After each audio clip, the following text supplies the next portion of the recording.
Hey guys, it's Menace Mimi here. Um, I've been promising a lot of things to you guys, like blog posts on self-harm and whatnot. And I really, truthfully, haven't even finished my self-harm um, blog post. So I thought that maybe I could make like a video instead. So I could just like put this on my YouTube and also on my blog, so you guys could see it. But so yeah, Inside Self-Harm is a blog post that I've decided to create because there's been a lot of people I've been seeing and encountering who are self-harmers. And when I say self-harmers, I mean people who hurt themselves, such as cutting themselves, burning themselves, suicide attempts, and whatnot like that. So I'm a recovering self-harmer myself. People said I did it for attention, but I didn't. In fact, no one knew about it. It was like my little secret, and the only person who knew about it was my therapist, and that wasn't until like far into it. A lot of people think it's stupid, and whoever does it for attention.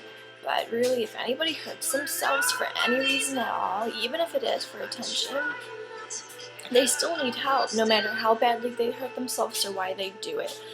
Self-harm is something that is hard to stop doing. Different people do it for different reasons, and every reason matters. Even if it's small, in that person's eyes, it could be a big thing.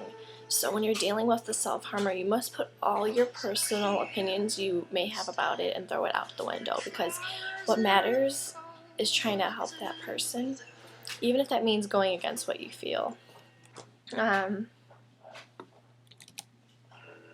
Now, when I say going against what you feel, I don't mean you should be all for self-harm, because the person you're trying to help thinks it's good to do this. When I say this, I mean forget all the criticism, because this will only hurt the person more. Things such as "that's so stupid and pathetic," or "I don't see how that helps anything," forget all that, even though it all seems very logical. But I will give points on how this may seem logical for yourself later into the video. You want to stay very positive with the person and tell them, things are going to be okay. You just need to find different things to replace your self-harm injury things that you do, such as cutting or whatever. And what I mean by this, like replace it with running, reading books, listening to music, writing. That's what I do. I write.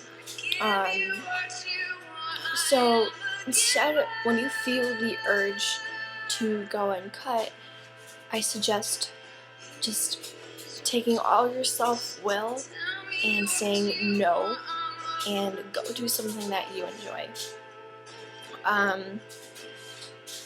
I'm not very a meditating person or yoga person, but if that's what you fancy, I mean, go all for it, whatever makes you stop. So people ask all the time how it helps the person who hurts themselves. There's a lot of reasons why somebody might do this. For my own self, I did it because it got my mind off of what I was dealing with. So I could be crying, and I'd go downstairs and I'd cut myself. And it helped me because I would stop crying as much, and I'd be focused on what I was doing, how I was harming myself. I didn't feel like I deserved it. I didn't feel like that's the only option that's going to solve all my problems, because really, in the end, it doesn't solve your problems.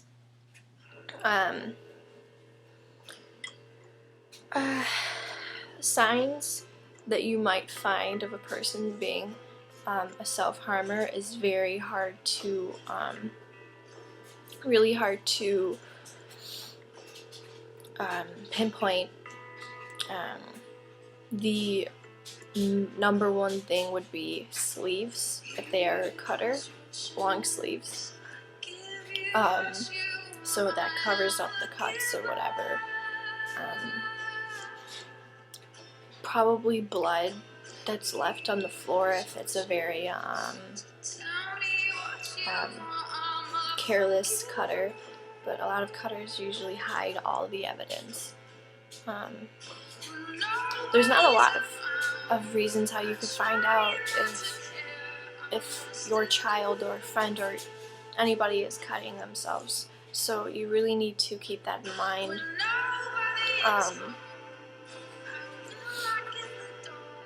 So self-harm is a very picky topic that people don't like to talk about. I don't like to talk about it. But everybody who keeps on saying all this shit about self-harmers are stupid and blah blah blah, just stop it, because if you were in their shoes, you would understand.